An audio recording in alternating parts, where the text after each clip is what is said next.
आप देख रहे हैं कच्चा चिट्ठा। मैं हूं आपके साथ जसप्रीत कौर। क्या राष्ट्रपति ट्रंप रूस को भड़काकर जंग और तेज करना चाहते हैं? ये सवाल इसलिए उठने लगे हैं क्योंकि ट्रंप ने अब पुतिन और रूस को कागजी शेर कह दिया है। ट्रंप ने ज़ेलेंस्की से यहां तक कह दिया है कि इस वक्त रूसी सेना बेहद कमजोर हो चुकी है, ऐसे में फायदा उठाते हुए रूस पर बहुत बड़ा हमला कर दो। ट्रंप के इन जंगी तेवरों को देखकर रूस ने कह दिया है कि रूस कागजी शेर नहीं है, बल्कि वो भालू है जो अपने दुश्मनों को चीर कर रख देगा।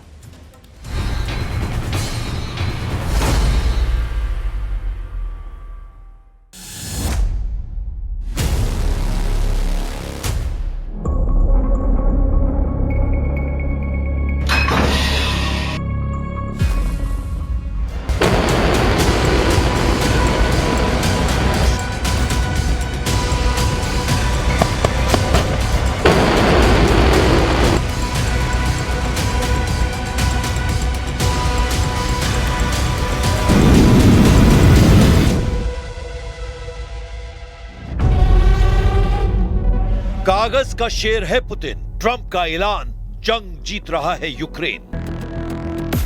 रूस यूक्रेन जंग के मौजूदा हालात इतने बदतर और खौफनाक हो गए हैं कि अब किसी को भी अंदाजा नहीं है कि रूस यूक्रेन कहां तक जाएगा।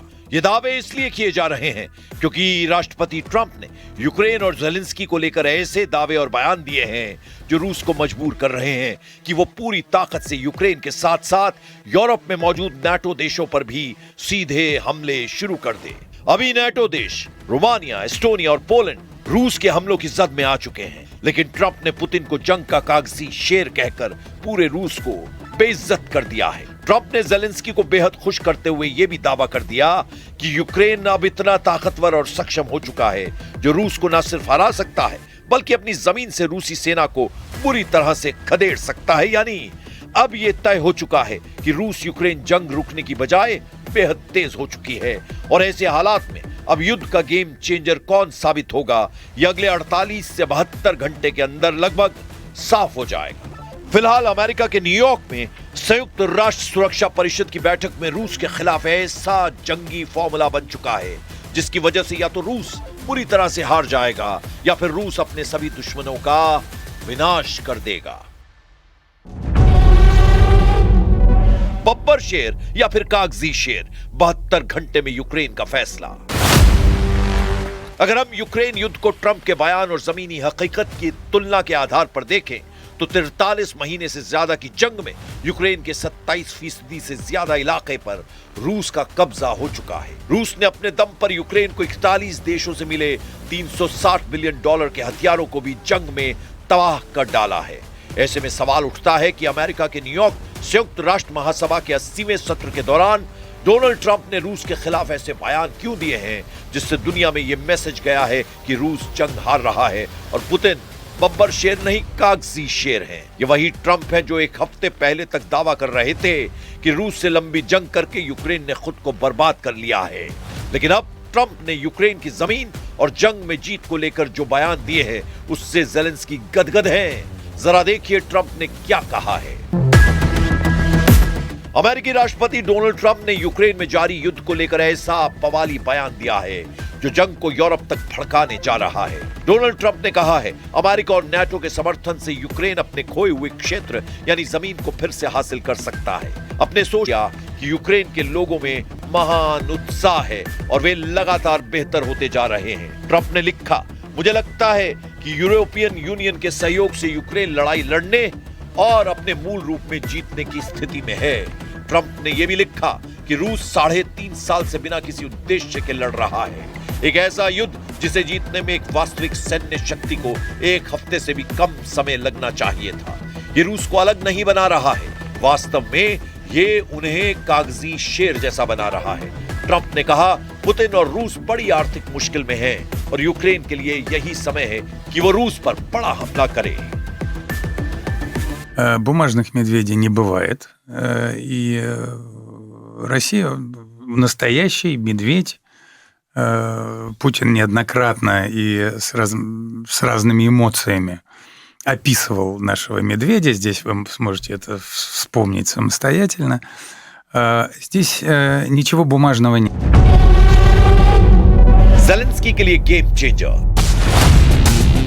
जिस वक्त ट्रंप रूस और पुतिन के खिलाफ जंगी बयान दे रहे थे, लगभग उसी वक्त रूसी रक्षा मंत्रालय ने दावा किया कि रूसी सेना ने क्राइमिया पर यूक्रेन के हमले का बदला लेने के लिए यूक्रेनी विशेष बलों और विदेशी भाड़े के सैनिकों के ठिकानों पर हमला किया है। रूसी रक्षा मंत्रालय के मुताबिक रूसी सेना ने पूर्वी यूक्रेन के डोनेट्स्क क्षेत्र के पेरेजनी गांव पर भी कंट्रोल कर लिया है। इसके अलावा यूक्रेन के ज़ापोरिज़िया पर रूस के हमलों से हाहाकार मचा हुआ है। ऐसे में सवाल उठता है कि ट्रंप के बेतुके बयान पर ज़ेलेंस्की इतने गदगद क्यों हैं और क्यों ट्रंप के जंगी फॉर्मूले को गेम चेंजर बता रहे हैं। जरा देखिए जंग को लेकर ज़ेलेंस्की अब क्या दावे कर रहे हैं। राष्ट्रपति ज़ेलेंस्की ने सोशल मीडिया पर लिखा है, अमेरिकी नेता यूक्रेन के लिए गेम चेंजर साबित हो सकते हैं क्योंकि ये समझ बनी है कि राष्ट्रपति डोनाल्ड ट्रंप इस युद्ध के खत्म होने के बाद यूक्रेन को सुरक्षा की गारंटी देने के लिए तैयार है। ज़ेलेंस्की की एक्स पर पोस्ट के अनुसार यूक्रेनी राष्ट्रपति ने अमेरिका से हथियारों की खरीद और ड्रोन पर पारस्परिक रूप से लाभकारी समझौतों पर चर्चा करने के लिए अमेरिका के विशेष राष्ट्रपति दूत कीथ कैलॉग से भी मुलाकात की है। Is a game changer by himself if he will be sure in Ukraine, and I think that he is more close now to this situation, and that's why and between us only Trump can.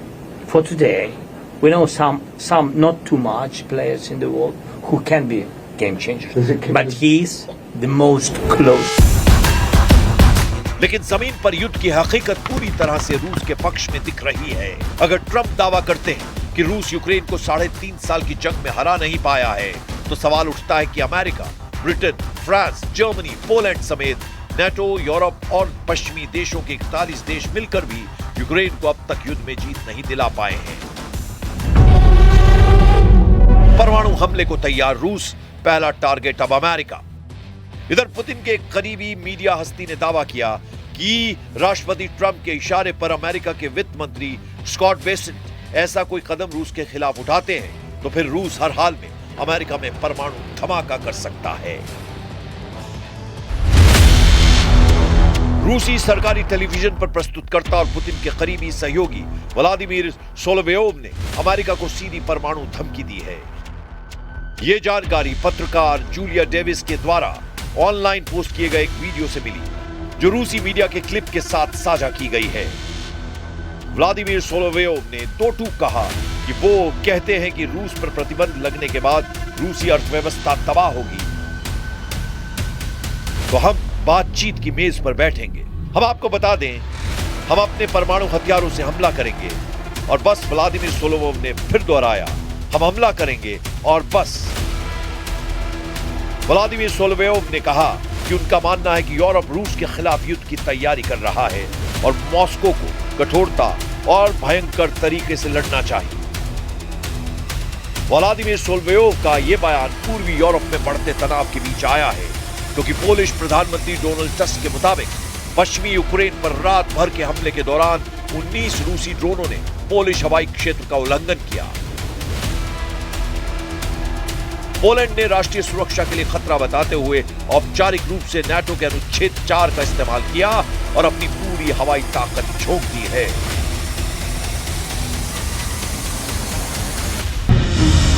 यह अंदाजा लगाना बेहद मुश्किल है कि अगर परमाणु जंग छिड़ी तो कौन देश जीतेगा, लेकिन इस वक्त रूस ने अपने तेवरों से यह साबित कर दिया है कि रूस यूक्रेन में अपना मिशन पूरा करने के लिए किसी भी हद तक जाने को तैयार है। हम आपको रूस के राज्य परमाणु ऊर्जा निगम रोसाटॉम के महानिदेशक एलेक्सी लेखावेच का वो बयान दिखाते हैं, जो साबित करता है कि रूस ने बड़ी परमाणु जंग की तैयारी पूरी कर ली है।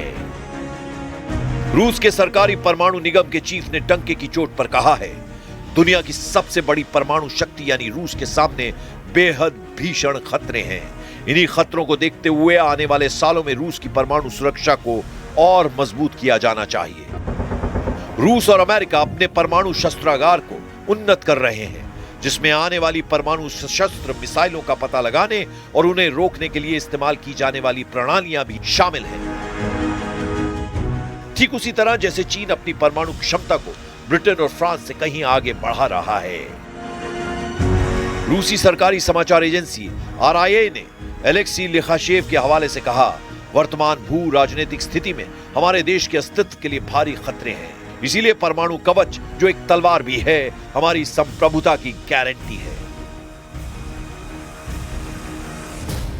हम आपको बता दें, फेडरेशन ऑफ अमेरिका साइंटिस्ट्स यानी FAS के शोध के अनुसार रूस के पास लगभग 4300 परमाणु हथियार हैं और संयुक्त राज्य अमेरिका के पास लगभग 3700 हैं, जो दुनिया के कुल भंडार का लगभग 87% है। शोध के मुताबिक चीन लगभग 600 परमाणु हथियारों के साथ दुनिया की तीसरी सबसे बड़ी परमाणु शक्ति है। उसके बाद फ्रांस के पास 290, ब्रिटेन के पास 225, भारत के पास 180, पाकिस्तान के पास 170, इजराइल के पास 90 और उत्तर कोरिया के पास 50 परमाणु हथियार हैं। लेकिन रूस अभी भी परमाणु हथियारों के मामले में दुनिया में नंबर 1 है। अब ऐसे हालात में अंदाजा लगाया जा सकता है कि रूस यूक्रेन, नेटो और यूरोपीय देशों से जंग की आखिरी बाजी से हार जीत का फैसला क्यों करना चाहता है।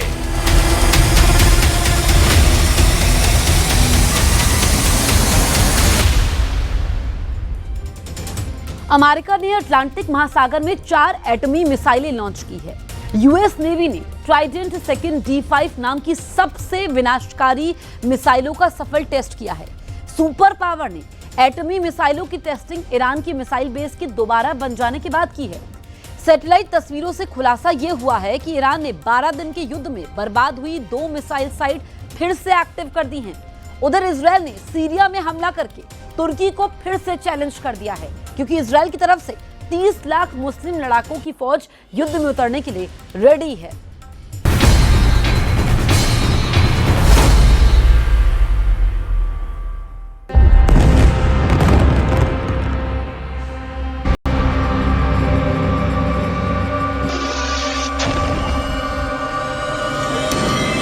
Release the hostages now.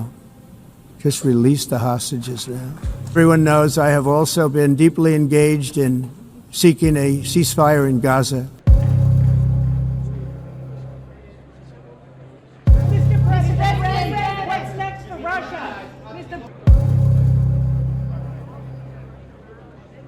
Every day we witness suffering, genocide. Trump के गजा प्लान के लिए तुर्की रेडी है। ट्रंप के गजा फॉर्मूले पर खतर तैयार है। ट्रंप की गजा मिलिट्री में जॉर्डन शामिल है। ट्रंप की संयुक्त सेना में सऊदी अरब। ट्रंप के लिए पाकिस्तान देगा एटमी कुर्बानी। ट्रंप के कहने पर मिस्र गजा युद्ध लड़ेगा। ट्रंप को सबसे बड़े मुस्लिम देश ने सन्न कर दिया।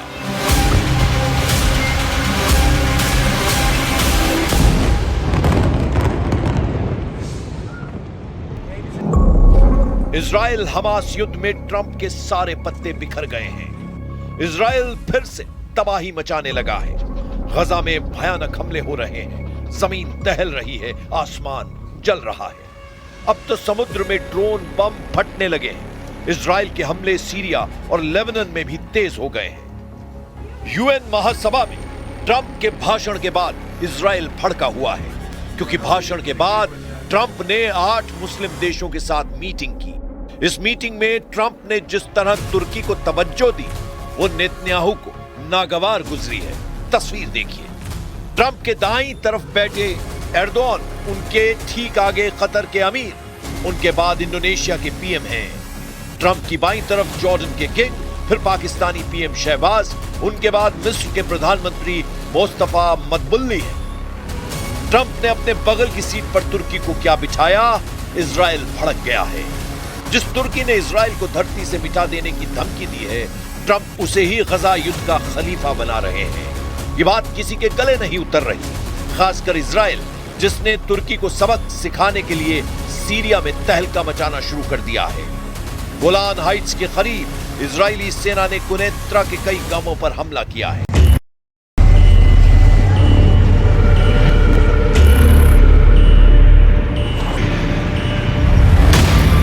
सीरिया सीरियाई मीडिया में रिलीज वीडियो में इजराइल के सैनिकों को ग्रामीण इलाकों में मोर्चा लेते देखे जाने का दावा किया जा रहा है।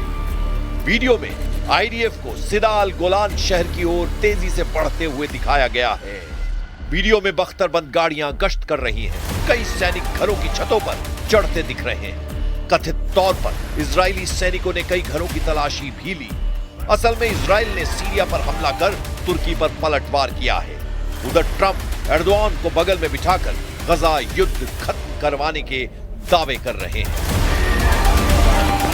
And we're here to see if we can get the hostages back and get the war over and get back to life in the Middle East. We're going to get something done because it's gone on too long, and we want it to end. And we want to get those hostages back too.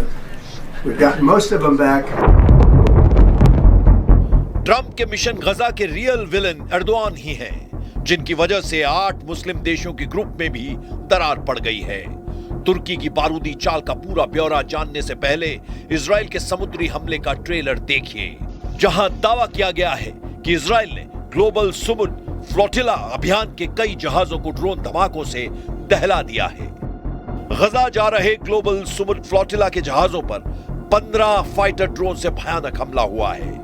Fighter drone के बेड़े ने हमले से 5 घंटे पहले ही जहाजों के ऊपर से जानकारी जुटा ली थी। फ्लोटिला अभियान के सदस्यों ने दावा किया कि हमले में केमिकल भी गिराए गए हैं। फाइटर ड्रोन से समुद्री बेड़े के सबसे अहम बोट अल्मा पर भी हमला किया गया, जिसे ट्यूनीशिया में भी निशाना बनाया गया था।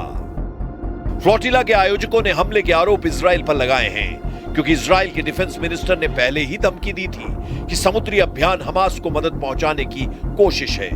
समुद्री अभियान पर हमले को लेकर इजराइल ने अब तक किसी भी तरह की सफाई नहीं दी है, लेकिन कोलंबिया के राष्ट्रपति गुस्तावो पेट्रो ने समुद्र में हुए सभी हमलों के लिए ट्रंप को जिम्मेदार ठहराया है। गुस्तावो ने गजा युद्ध का ठीकरा भी ट्रंप पर फोड़ा है। Trump not only lets missiles fall on young people in the Caribbean, he not only imprisons and chains migrants, but he also allows missiles to be launched at children, young people, women, and the elderly in Gaza. He becomes complicit in genocide, because it is genocide, and we must shout it again and again. Es genocidio y hay que gritarlo una y otra vez. This chamber is a silent witness and an accomplice to a genocide in today's world.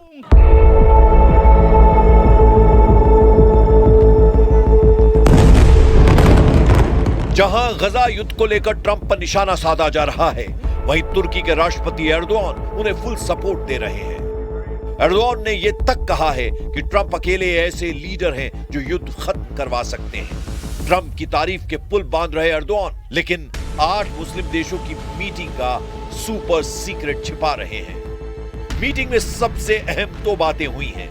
पहली बात यह कि Trump के 8 मुस्लिम देशों के group में एक जो सबसे अहम है, इंडोनेशिया, उसने इजराइल की रक्षा की मांग की है। दूसरी महत्वपूर्ण बात यह हुई है कि ट्रंप ने गजा में 8 देशों की संयुक्त सेना भेजने की पेशकश की है। ट्रंप के लिए यह डबल झटका साबित हो सकता है, क्योंकि इंडोनेशिया के प्रेसिडेंट ने यूएन महासभा में अपने भाषण का समापन शालोम कहकर किया है। हिब्रू में शालोम का मतलब आशीर्वाद है। इंडोनेशिया में दुनिया की सबसे बड़ी मुसलमान आबादी बसती है।